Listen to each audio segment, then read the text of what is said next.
everybody. Welcome to Backline EQ. It's me, the F-Bomb. I'm down in Youngstown, Ohio, getting ready to hang out with Olathia and catch their gig. So, everybody from Olathia, say hi to your fans. Hi to your fans. What's up?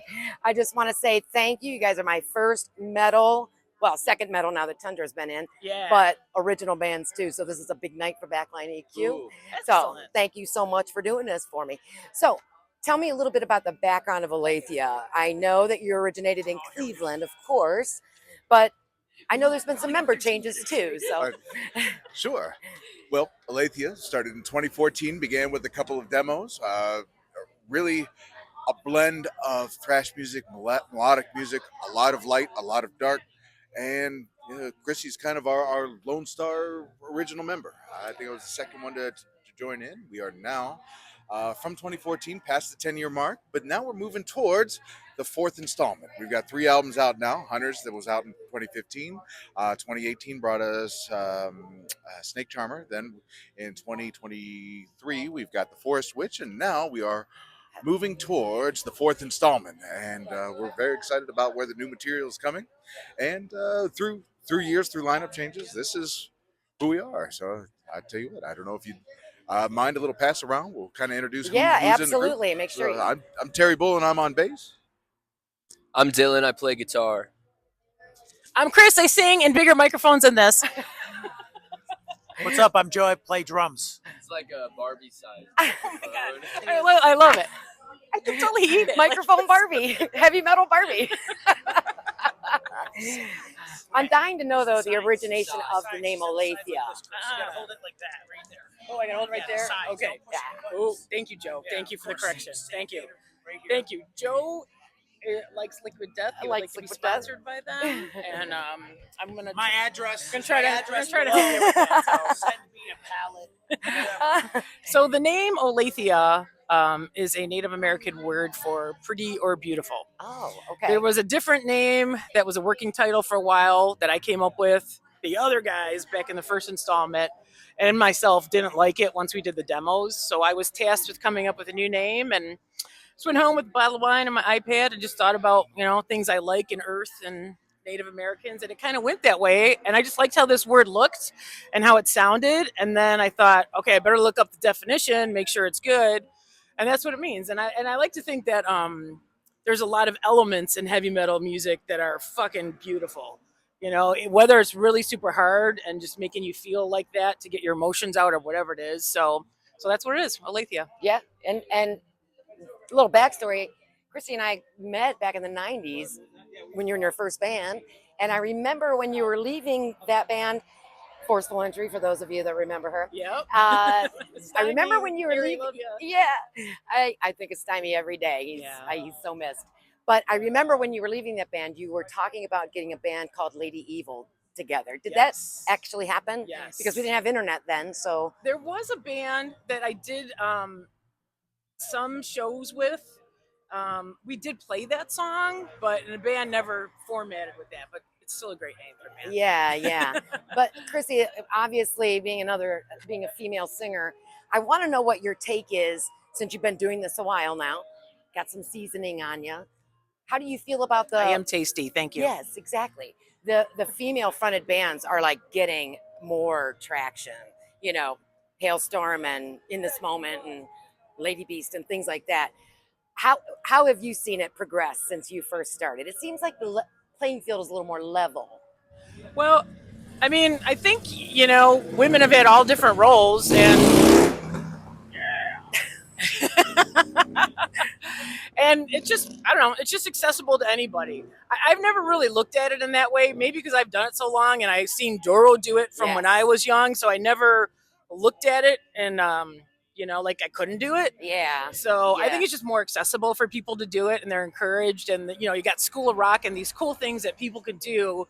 So it's just out there. So that's more people popping up. Yeah. So while I got you on the mic, let's go back in time a little bit. What gave you the bug? What made you want to sing?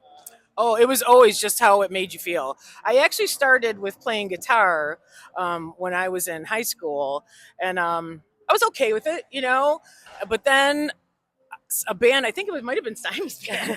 They needed a singer, and we were hanging out at the bar. And I'm like, I'll sing for you guys. So I started singing with them, and I remember "Sweet Child of Mine" was the first cover we did in this little bar in Akron, and I really sucked at it. But there was a certain way that you felt, and then once I realized you're really just with a whole group of your friends, man, and you can just say and do whatever you want and just have fun, just have fucking fun and do it. And I love that. And now, as things have progressed and you write your own music, it's really something special when people connect with that. And when I'm up there singing it, like I feel the story in my head. It's like a movie. I feel the emotions. It's almost all encompassing. Sometimes to the point where like I kind of lose myself. Yeah, yeah. Which It's like, which oh, I there's a love, and it's microphone. just like I don't know. It's a pure moment when you get to do that. It so. is. Which part? Well, how did you get your start? And is metal your genre, or did you start doing something else? So yeah, well, I started. I mean, in fourth grade, we started music, and they asked us what we wanted to play, and I think I selected percussion, like it was like saxophone and tuba, and I tried out on percussion, and that was it. Like I just kind of, so in a way, I kind of happenstance started playing percussion at least, and then later on I got my first drum kit, and then it wasn't until high school I think I'd actually like the first time I jammed with a kid in one of the rehearsal rooms at the high school, and he had a guitar, and we were just messing around, and he was like, "Whoa, that was awesome!" And I think that reaction from him really sparked like, "Oh, okay, this is something that like gets a reaction out of this guy." Like, Yeah, right. who else can I get a reaction? Yeah, out of, sure. right? So Sure. I mean, so that's kind of how I got my start, and then I guess starting more doing classical stuff, concert band things. Okay. Percussion ensemble, all that kind of stuff. And marching band was a big one. You watch how a lot of people know how because of how I set up. It's like, oh, you must have been in marching band or whatever. Yeah, Yeah, so, sure. Yeah, Sure. but yeah. So and then, actually hearing like, remember the first time I heard Mushroom Head in my bedroom when I was in high school, and I was like, oh, I know. You know what it was? It was a friend of mine downloaded a bunch of Deicide, and so it was the first time I heard like crazy blast beats. So that's really what kind of more sparked interest in more extreme drumming, and then from there it's been basically metal. Sure. From then on, sure. metal is it. Like, what are you doing? Come on. Well, I found that I've only been doing this a short time, but the bands I have spoken to, they've all come from a metal background and a metal original background too, with the exception of the bluegrass band that I talked to a couple weeks ago. Oh yeah. But so it's just like this common thread, and so that tells me that the metal community is a lot tighter than what I imagine. Yeah.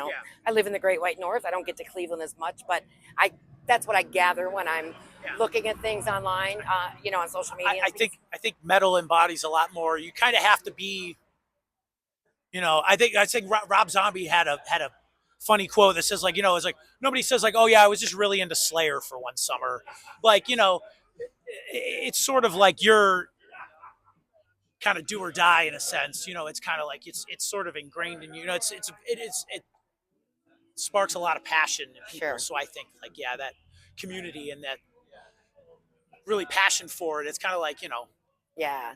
for a lot of people, it's sort of a way of life. And one thing about the metal community that I can see is the connection each of you have with one another. It's like this big, it's this big, massive family. It really It really Yeah, is. If there's a venue that needs a band, it just seems like everybody's calling up, get on the bill, let's do this. And I think that's a beautiful thing, How about if I speak to Terry for a minute? Yeah. So Yeah, let me get you. There you go. in a similar fashion, I know I started my journey kind of playing acoustic guitar. My father was a musician in the 60s and 70s, played drums and guitar in country western bands and honky tonks. And then I started playing guitar very, very young, maybe 6 years old. Then came school age, was given the opportunity to join percussion, fourth grade.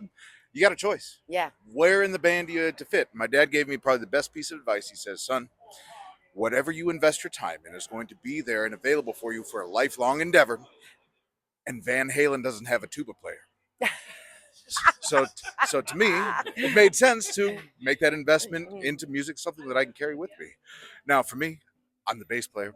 To me, I can only dabble in guitar, and I'm only kind of halfway handling business on drums. But the balance between rhythm, melody, that's kind of where I fit, and it's the only way I can compete with these lions because they are top of the heap. Top notch. So but heavy metal kind of came to me in my own time. I grew up in the garage, listening to country music, a lot of classic rock. But to me, I like storytelling. I love lyrics, and to me, a lot of other musical tastes are almost limited. They're limited in terms of their scope, the where stories come from. Is it just through your eyes? Is it just first person? Well, if I wanted to hear a story about a World War II submarine, there's no country music that has that. Yeah. Heavy metal's got four. So any kind of story you want to tell, heavy metal can give that to you. Yeah. And it gives you the light, it gives you triumph, it gives you the dark, it gives you suffering, it gives you any emotion you want to work towards, work through. Metal's there for you. And because you're connected with other people that enjoy it, you're not alone either. And it's special. That is special. What a great summation of the beauty of metal. This is a great interview. You want the same shtick? Okay. I'd like to know a little background. Yeah, of for course. sure. I don't know. I feel like at heart I've been a rocker since I was a little kid, but I didn't really know how to find my way there. I remember enjoying like Tony Hawk Pro Skater soundtracks when I was really tiny, and I don't know. For a minute, I didn't think I liked music because my dad would sing karaoke in the car, and I hated it. Poison and Guns N' Roses. Love those bands now, but nothing but it, man. No, I don't know. I think I always kind of knew I wanted to play guitar. I remember when I don't know how old I was, but I was also little. I thought an electric guitar was called an air guitar because when you shred, you go, Yeah. you know. So I remember asking for an air guitar for a couple Christmases, and they'd be like, "Well, here you go," and I was pissed. I didn't know why I didn't know how to communicate. That is the most unique story. It's going down in the Hall of Fame. Dumbass kid, man. Anyways, I finally picked it up when I was at like the end of 7th grade.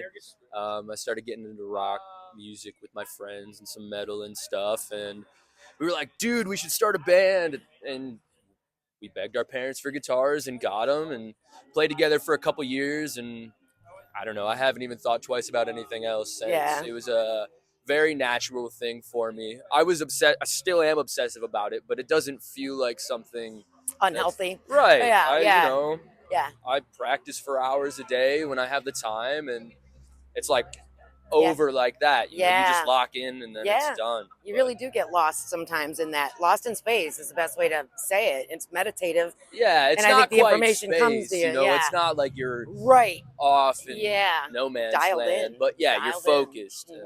So because you're the youngest one of the band, I'd like to know what your impression of gigging with Anvil was. What did you go? Who's? They seem like it seems like they've been doing it a really long time, for better or for worse. You want it? No, I just want to say go ahead. Just go ahead.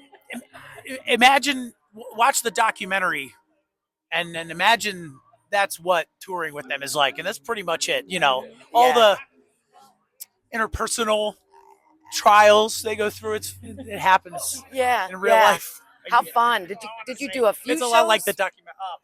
4 shows with them. Okay, all right. Like the documentary. That is pretty cool. That would have to say it would probably be a highlight just in the last year it was. That was rather recent. Wasn't it was a cool thing to do. I bet it was.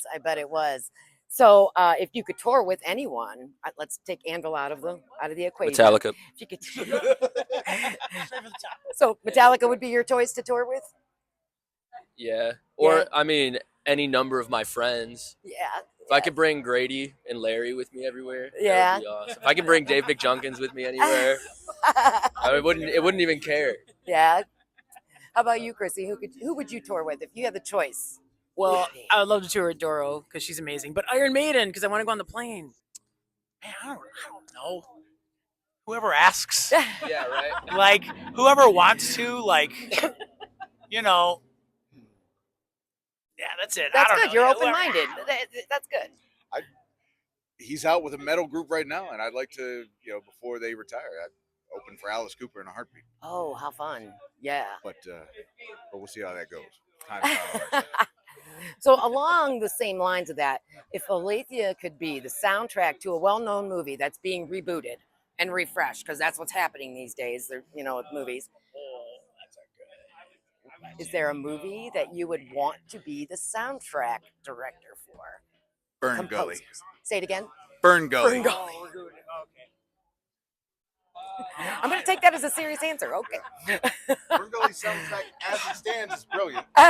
This would be even better. That's a harsh movie. This is a good. This is a good one. Do you have an answer? I do have an answer. Okay, then. Okay. I would play the SpongeBob movie, but just sync it up with our album, just to see what happens, like with Pink Floyd and The Wizard of Oz. That would be fun. That's all. Oh, that is awesome. That's a great answer. Really good answer. It would be fun to do like the Spinal Tap soundtrack or something, Yeah. and write a bunch of dumbass songs like that. Oh, how It'd be fun. great. Yeah, that would be a good time. I still don't know. These abstract questions. We're gonna be here for an hour. Well, Yeah. kind of making you get your brain working before you go on stage. I don't know. Yeah, this is. I'm not thinking about this stuff. Bill and Ted. Bill and Ted? 4. There you All go. right. Or like, oh no, I got a better. Oh no, any of the Back to the Future. Ah, I don't know. All right. All right. Be like the new Huey Lewis. Yeah. So what's on the horizon for Olathia in 2025? Is there a new album coming out? Who wants to take this one? Well, currently in process of writing new album. 25 is not going to be ready just yet. We've got a new single out. You can catch it. It is in print, a demo version from a Shotgun Bowls compilation CD that we put out. So it's sneaky out there in the world. If you want it, you can get it. But we've got a whole slew of new stuff coming at you, slated for 26. Okay. We've got a few more local shows, well, regional really. We're here in Youngstown this evening. Next week we return back to Cleveland on the 20th. We're doing the Maple Grove Tavern. We've got a great touring band from California, Stygian Crown, coming in. We have also got Dylan's brand new project, Iron Bitch, opening up tonight. Oh yes, I want to come and see you guys. That- Really bad, really bad. I love your singer. I love what she does in the breaks too. So good. Woo, that girl is tight. Yes. I am a fan. The minute I heard her, I didn't even hear her on Iron Bitch. I heard her on the breaks, and I was like, Yes. I got to check that chick out. She's fantastic. Absolutely. Yeah.